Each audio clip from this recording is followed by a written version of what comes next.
Hello students, welcome to social school. मैं हूं आपकी अनुष्या दीदी एंड कैसे हैं मेरे सारे स्टूडेंट्स। आई होप आप सब ठीक हो एंड आई ऑल्सो होप कि आप लोग सुपर रेडी हो आज के सेशन के लिए। इस सेशन में हम लोग क्लास 12 पॉलिटिकल साइंस के सोर्स बेस्ड क्वेश्चंस को करने वाले हैं। सोर्स बेस्ड क्वेश्चन हमारे एग्जाम में आएगा ही आएगा, तो हमें पता होना चाहिए कि ये क्वेश्चंस किस टाइप के होते हैं। तो अभी हम कुछ क्वेश्चंस करेंगे जो कि आपके पीवाईक्यू और सैंपल पेपर से उठाए गए हैं, ताकि आपको आइडिया लगे सोर्स बेस्ड क्वेश्चन किस टाइप के होते हैं और आपको कैसे आंसर करना है। एक बार जब तुम इन क्वेश्चंस को देख लोगे तो तुम्हारा कॉन्फिडेंस बढ़ जाएगा और तुम्हें समझ में भी आ जाएगा कि सोर्स बेस्ड क्वेश्चन क्या है। फिर तुम्हें ये सब इजी लगने लगेगा। ठीक है, तो चलो स्टार्ट करते हैं। अगर आप न्यू स्टूडेंट हो तो चैनल को सब्सक्राइब कर लो ह्यूमैनिटीज से रिलेटेड बेस्ट वीडियोस के लिए। डन। चलो, तो पहला सोर्स हमारा ये है। ठीक है, तो मैं थोड़ा साइड हट रही हूं। आप लोग चाहो तो वीडियो को पॉज करके आराम से इस सोर्स को पढ़ लो। बेसिकली इस सोर्स में आपको अलग अलग स्टेट्स के बारे में बताया जा रहा है, कौन सा स्टेट कब बना है ना। तो इसमें देखो कुछ कुछ ईयर्स हैं, उनके ऊपर ध्यान डालो तुम लोग, क्योंकि आगे जाकर उससे रिलेटेड क्वेश्चंस आपसे पूछे गए हैं। ठीक है, तो आराम से पढ़ लिया सबने ये। अब हम आगे बढ़ते हैं और देखते हैं कि कैसा क्वेश्चन आता है। जो हमारा सोर्स होता है वो अक्सर एनसीईआरटी का कोई पैराग्राफ होता है, एनसीईआरटी के कॉन्सेप्ट से रिलेटेड कोई पैराग्राफ होता है। तो पर आपको ये पढ़ना है, ऐसा नहीं सोचना कि एनसीईआरटी ही तो है, चलो स्किप करके आगे बढ़ता हूं क्वेश्चन में। ऐसा नहीं करना, जल्दी जल्दी इसे पढ़ो और फिर उसके बाद आप एक एक करके क्वेश्चंस को आंसर करो। आप ऐसा भी कर सकते हो कि पहले क्वेश्चंस को देख लो और उसके बाद पैराग्राफ को पढ़ो। उससे क्या होगा, पैराग्राफ पढ़ते टाइम आपको झट से पता चल जाएगा कि ये आंसर है जो कि क्वेश्चन में पूछ रखा है। ठीक है, चलो तो स्टार्ट करते हैं। पहला क्वेश्चन है आपका कि ये जो name the original state from which Gujarat was carved out, वो स्टेट कौन सा है जिससे कार्व आउट करके गुजरात बना था। तो गुजरात बॉम्बे से कार्व आउट होकर बना है, बी राइट आंसर है। नेक्स्ट क्या कह रहे हैं, which year the state of Meghalaya have been carved out from Assam. वो कौन सा ईयर है जब मेघालय को कार्व आउट किया गया आसाम से। इसीलिए मैं कह रही थी कि ईयर के ऊपर ध्यान दो। यहाँ पे आपको बता रखा है Meghalaya was carved out of Assam in 1972। तो अब हमें पता है इसमें राइट आंसर क्या है, 1972, ऑप्शन डी। चलो आगे बढ़ते हैं। Next, when Haryana and Punjab have been separated from Punjab, Haryana और पंजाब अलग कब होते हैं। तो ये हुआ था 1966 में। एक बार हम इसे सोर्स में देख लेते हैं, मैं तुम्हें दिखा देती हूँ कहां पर ये मेंशन कर रखा है। ठीक है, देखो तो यहाँ पर आपको बता रखा है कि Hindi speaking and Punjabi speaking है ना, इन 1966 it was not granted statehood with other states. Punjab और हरियाणा जो है ये बाकी स्टेट्स के साथ साथ नहीं बने थे, इन्हें थोड़ा टाइम लगा था। तो पंजाब से हरियाणा अलग कब होता है, 1966 में। उसी टाइम पर हिमाचल प्रदेश को भी अलग करा जाता है। ठीक है, चलो तो इसमें राइट आंसर जैसा कि मैंने तुम्हें बताया 1966 होगा।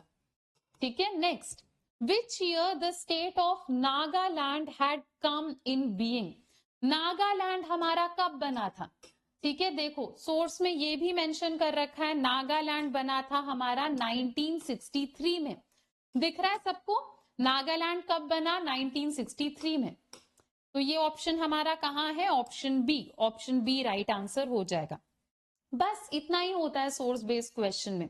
एक पैराग्राफ दे रखा है, उसके आधार पर आपको आंसर करना है, तो इजी होता है। ठीक है, अभी कुछ और क्वेश्चन प्रैक्टिस करेंगे, पर उससे पहले एक अनाउंसमेंट है बच्चों। अगर आपको करनी है टॉपर लेवल तैयारी इंडिया के टॉप एजुकेटर्स के साथ, तो आपको हमारा ह्यूमैनिटीज बैच ज्वाइन कर लेना चाहिए बोर्ड एग्जाम की बहुत ही बढ़िया तैयारी के लिए। यहाँ पर आपको political science, geography, history, economics और इंग्लिश पढ़ाया जाएगा। लाइव क्लास, मॉक टेस्ट सब कुछ होगा। ठीक है, तो जो भी बच्चे इंटरेस्टेड हैं, बैच को ज्वाइन करने का लिंक वीडियो के डिस्क्रिप्शन में है। जब आप लिंक के ऊपर क्लिक करोगे, आपसे आपका फोन नंबर मांगा जाएगा, फोन नंबर डाल दो। फोन पे एक ओटीपी आएगा, ओटीपी डाल दो। फिर ये पेज ओपन होगा। इस पेज में आपको सेलेक्ट करना है कि आपको हमारा बैच कितने ड्यूरेशन के लिए चाहिए। वो सेलेक्ट करने के बाद यहाँ पर आपसे एक रेफरल कोड मांगा जाएगा। रेफरल कोड में आपको लिख देना है अनुष्या, ANUSHYA। अनअकैडमी में तुम्हारी दीदी का नाम चलता है। जैसे ही तुम ये कोड लगाओगे तुम्हें मैक्सिमम डिस्काउंट मिलेगा। उसके बाद प्रोसीड टू पे पे क्लिक करो, अपना पेमेंट करो और आपको हमारी क्लासेस दिखने लग जाएंगी। डन। चलो तो अगेन ये एक और क्वेश्चन है हमारा। मैं थोड़ा साइड हट रही हूँ, आप लोग चाहो तो वीडियो को पॉज करके आराम से इस सोर्स को पढ़ सकते हो। इसमें विशाल आंध्रा मूवमेंट के बारे में आपको बताया जा रहा है। ठीक है, चलो तो क्वेश्चन देखते हैं। पहला क्वेश्चन है, name the first Indian state to be created on the basis of language. भाषा के आधार पर कौन सा सबसे पहला इंडियन स्टेट बना था? राइट आंसर है आंध्र प्रदेश। नेक्स्ट, कितने दिन पोट्री श्रीराम उल्लू ने फास्ट करा था? उन्होंने 56 डेज तक फास्ट करा, जिसके बाद वो उनकी डेथ हो जाती है, जिसके वजह से आंध्र प्रदेश में बहुत हंगामा मचता है। Next, when central government appointed the state reorganization commission, state reorganisation commission को 1953 में अपॉइंट किया गया था। नेक्स्ट, इनमें से ऐसा कौन सा इलाका है जो कि मद्रास प्रोविंस का पार्ट नहीं था? मद्रास प्रोविंस में कर्नाटका था, केरला था, आंध्र प्रदेश भी था, पर गोवा नहीं था। तो राइट आंसर हमारा गोवा होगा। नेक्स्ट क्वेश्चन, यहां पर आपको ग्लोबलाइजेशन से रिलेटेड एक पैराग्राफ दे रखा है। अगेन आप लोग आराम से वीडियो को पॉज करके इस पैराग्राफ को पढ़ सकते हो। अभी हम इससे रिलेटेड क्वेश्चन स्टार्ट करेंगे। पढ़ लिया सबने? क्वेश्चन देखते हैं। Which one of the following is not a dimension of globalisation? इनमें से कौन सा ऑप्शन आपको देखकर लग रहा है कि ये तो ग्लोबलाइजेशन का डायमेंशन नहीं है? तो ग्लोबलाइजेशन में पॉलिटिकल ग्लोबलाइजेशन होता है, पॉलिटिकल कॉन्सिक्वेंस होता है, कल्चरल होता है, इकोनॉमिक होता है, एथिकल हमने कुछ नहीं पढ़ा, तो बी नहीं है। बी राइट आंसर है। Next, which one of the following statement related to globalisation is not correct? Globalisation से जुड़ा हुआ कौन सा सेंटेंस यहां पर गलत है, नॉट करेक्ट है? ए में कहा है technological advances do help a lot in the flow of idea, capital and people. सही कह रहे हैं, टेक्नोलॉजी बढ़ेगी तो ग्लोबलाइजेशन भी बढ़ेगा। Second, globalisation effect culture of different country. सही है, ग्लोबलाइजेशन से कल्चर के ऊपर असर पड़ता है। Third, globalisation effects all over the world equally. ये है गलत। ग्लोबलाइजेशन हर जगह बराबर नहीं होता, कहीं पर ग्लोबलाइजेशन ज्यादा होगा और कहीं पर ग्लोबलाइजेशन कम होगा। अनइवन होता है ग्लोबलाइजेशन। क्या होता है बच्चों? Globalisation uneven. तो ये गलत है।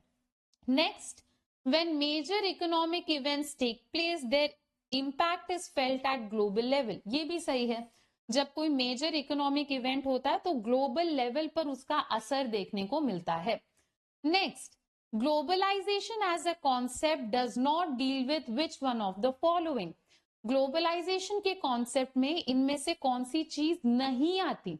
ग्लोबलाइजेशन में आइडियाज फ्लो होते हैं, कैपिटल फ्लो होता है, पैसों का फ्लो होता है, लोग एक जगह से दूसरी जगह जाते हैं, पर रिवर का फ्लो ग्लोबलाइजेशन का पार्ट नहीं है। तो सी गलत है, पूछा भी गलत ऑप्शन था, तो सी राइट आंसर है। नेक्स्ट, यहां इस डैश में क्या आएगा? The impact of globalisation is vastly even, नहीं, अनइवन। अभी अभी बताया ना, ग्लोबलाइजेशन क्या होता है? अनइवन, कहीं पर ज्यादा कहीं पर कम। बी राइट आंसर होगा। नेक्स्ट क्वेश्चन बच्चों, छोटू सा सेंटेंस है जो कि आपको इंडिया और चाइना के उस टाइम के रिलेशन के बारे में बता रखा है। ठीक है, इससे रिलेटेड क्वेश्चन है। Which of the following state is not a north eastern state? इसमें से नॉर्थ ईस्टर्न स्टेट कौन सा नहीं है? तो उत्तराखंड हमारा नॉर्थ ईस्टर्न स्टेट नहीं है। बाकी त्रिपुरा, अरुणाचल प्रदेश, मेघालय, ये सब नॉर्थ ईस्टर्न स्टेट है। Next, which one of the following state was affected most due to Sino Indian conflict? India और चाइना की लड़ाई की वजह से इनमें से कौन से स्टेट पे सबसे ज्यादा प्रभाव पड़ा? सबसे ज्यादा दिक्कत आई अरुणाचल प्रदेश में, क्योंकि चाइना इस एरिया में घुसने की कोशिश करता रहता है, तो सी। ठीक है, next, which one of the following state was created in the northeast just after Indo-China war? Indo China war just खत्म होते ही इनमें से कौन सा स्टेट हमारे नॉर्थ ईस्ट में बनाया गया था? तो राइट आंसर है इसमें बच्चों option A, Nagaland. Next, which political party got split just after Indo China war due to internal differences? India और चाइना के वॉर के खत्म होते ही इनमें से कौन सी पार्टी स्प्लिट हो गई इंटरनल डिफरेंसेस की वजह से? तो वो थी communist party of India. Communist party of India में से कुछ लोग इस पार्टी को छोड़ देते हैं और ये लोग अपनी खुद की पार्टी बनाते हैं, CPIM, communist party of India, Marxist. ठीक है, चलो नेक्स्ट, एक और आपको यहाँ पर एक छोटू सा पैराग्राफ दे रखा है सोवियत यूनियन से रिलेटेड, मिखाइल गोर्बाचेव से रिलेटेड, और ये आपके क्वेश्चंस हैं। पहला क्वेश्चन है, ऐसा क्या डेवलपमेंट हुआ जिसकी वजह से सोवियत यूनियन और तेजी से बिखर गया? ठीक है, तो क्या था इस केस में? क्या है, गोर्बाचेव बदलाव की बात छेड़ते हैं जिसकी वजह से सोवियत यूनियन बिखरने लगा। Next, what was the outcome of opposing reforms initiated by Gorbachev? जब गोर्बाचेव के रिफॉर्म्स के खिलाफ बोला गया तो उसका रिजल्ट क्या रहा? मिखाइल गोर्बाचेव को सपोर्ट नहीं मिला जिसकी वजह से वो बदलाव नहीं ला पाए, वो एक टग ऑफ वॉर में फंस जाते हैं जिस वजह से सोवियत यूनियन आगे नहीं बढ़ पाता और टूटने लग जाता है। बोरिस येल्त्सिन एक नेशनल हीरो कैसे बने? तो जब मिखाइल गोर्बाचेव रिफॉर्म की बात करते हैं तो उन्हीं के पार्टी के लोग एक कूप करते हैं ये कह के कि हमें बदलाव वगैरह नहीं चाहिए। इस कूप को चुप कराते हैं बोरिस येल्त्सिन, जिसके बाद वो एक नेशनल हीरो बन जाते हैं। डन।